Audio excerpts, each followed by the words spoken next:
पंजाब में किसान नेताओं के बीच टिकट बंटवारे को लेकर फूट पड़ गई है। किसान संगठनों की दोनों पार्टियों के बीच तालमेल नहीं बैठ पा रही है। एक तरफ बलबीर सिंह राजेवाल के नेतृत्व में संयुक्त समाज मोर्चा चुनाव मैदान में है, तो दूसरी ओर गुरनाम सिंह चड्डूनी ने संयुक्त संघर्ष पार्टी बना रखी है। कुछ दिनों पहले दोनों ही राजनीतिक पार्टियों ने एक साथ चुनाव लड़ने के लिए समन्वय समिति बनाई थी। इस समिति का काम दोनों पार्टियों के लिए सीट निर्धारित करना था, लेकिन अब दोनों ही पार्टियां सीट बंटवारे पर भिड़ गई है। दरअसल तीनों केंद्रीय कृषि कानूनों की वापसी के बाद पहले गुरनाम सिंह चड्डूनी ने पार्टी बनाने की घोषणा की।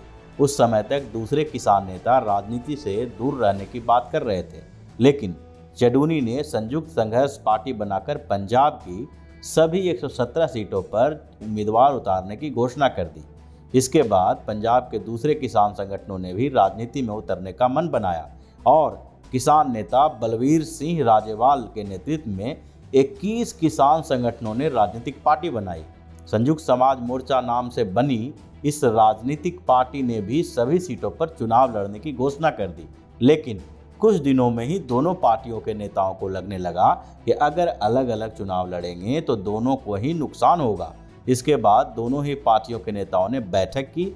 बैठक में कई समितियां बनाई गई और गठबंधन करने का फैसला भी लिया गया, लेकिन जैसे ही सीटों के बंटवारे की बात आई तो दोनों पार्टियों के नेता आपस में उलझ गए, क्योंकि इसमें इतने किसान संगठन हैं कि सभी को खुश करना मुश्किल हो रहा है। संयुक्त संघर्ष पार्टी के गुरनाम सिंह ने 25 सीटों की मांग की है, लेकिन राजेवाल की ओर से केवल उन्हें 9 सीटें की पेशकश की गई है।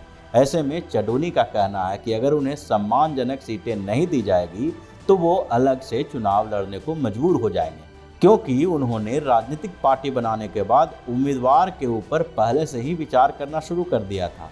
चड्डूनी ने कहा कि उनके पास 40-50 सीटों के लिए उम्मीदवार पहले से ही तय है और राजेवाल उन्हें 25 सीटें भी नहीं दे पा रहे हैं। दूसरी ओर बलबीर सिंह राजेवाल की भी अपनी मजबूरी है। संयुक्त समाज मोर्चा में पंजाब के 21 किसान संगठन शामिल हैं। इसके अलावा कुछ और संगठन बाहरी तौर पर उन्हें समर्थन दे रहे हैं, जिन्हें अपने लोगों के लिए टिकट चाहिए।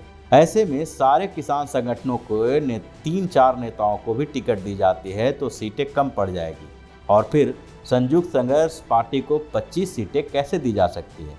अब किसान संगठन के नेता चुनाव लड़ने को लेकर आपस में उलझ गए हैं।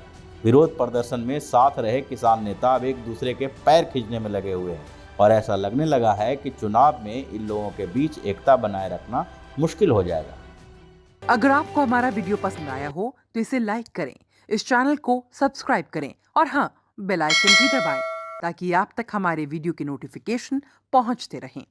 हमसे जुड़े रहने के लिए अपने सुझाव हमें कमेंट बॉक्स में देते रहें। हमें आपके सुझाव का इंतजार रहेगा। हमारे साथ जुड़ने के लिए धन्यवाद।